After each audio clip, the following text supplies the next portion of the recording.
कुछ वक्त पहले कांग्रेस नेता राहुल गांधी यूरोप दौरे पर गए थे। इस दौरान वो नॉर्वे में यूनिवर्सिटी ऑफ ऑस्लो पहुंचे, स्टूडेंट से मिले और काफी सारी बातें की, जिसके क्लिप्स अब कांग्रेस ने सोशल मीडिया पर शेयर किया है। इनमें से एक वीडियो ऐसा है जिसमें राहुल का अलग अंदाज नजर आ रहा है। ऐसा लग रहा है जैसे वो स्टैंड अप करने लगे हैं और उनकी बातें सुनकर लोग हंस भी रहे हैं। दरअसल जिस वक्त राहुल गांधी अपनी यात्रा में थे, उस वक्त भारत में ये चर्चा थी कि विशेष सत्र में संविधान से इंडिया शब्द हटाने के लिए विधेयक पेश किया जाएगा। ये तो सभी जानते हैं कि विपक्षी गठबंधन ने अपने अलायंस को इंडिया नाम ही दिया है। तो इस चर्चा के बाद विपक्षी नेता ये कहने लगे कि बीजेपी हमसे डर गई, इसीलिए इंडिया नाम हटाने के लिए संविधान बदलने की प्लानिंग है। राहुल ने नॉर्वे में इस सिनेरियो पर जबरदस्त तंज कसा।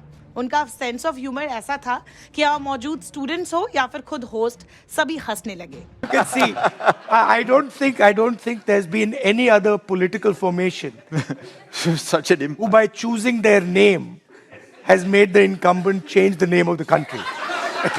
I think that's a world record.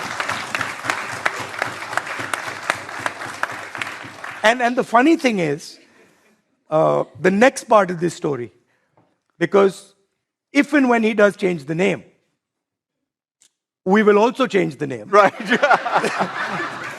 And then he will have to change the name again. Right? So there's no reason we can't fit those ideas into the acronym Bharat.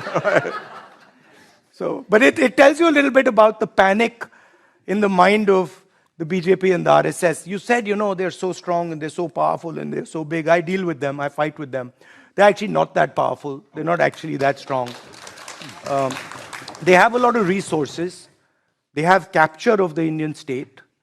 But the moment the large mass of Indian people start to stitch together,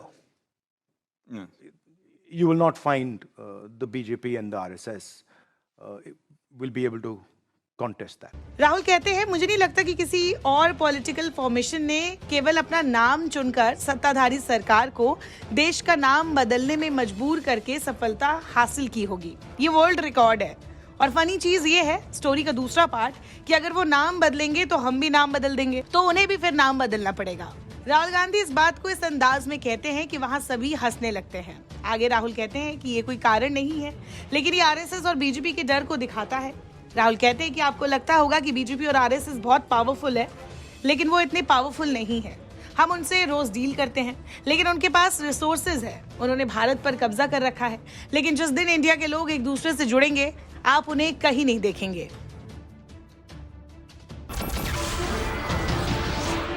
नमस्कार, मैं हूं मानक गुप्ता। अगर आपको हमारा ये video पसंद आया हो तो इसे लाइक और शेयर जरूर करें, और हाँ, हमें सब्सक्राइब और फॉलो करना ना भूलें, ताकि आप देश और दुनिया की कोई खबर मिस ना करें।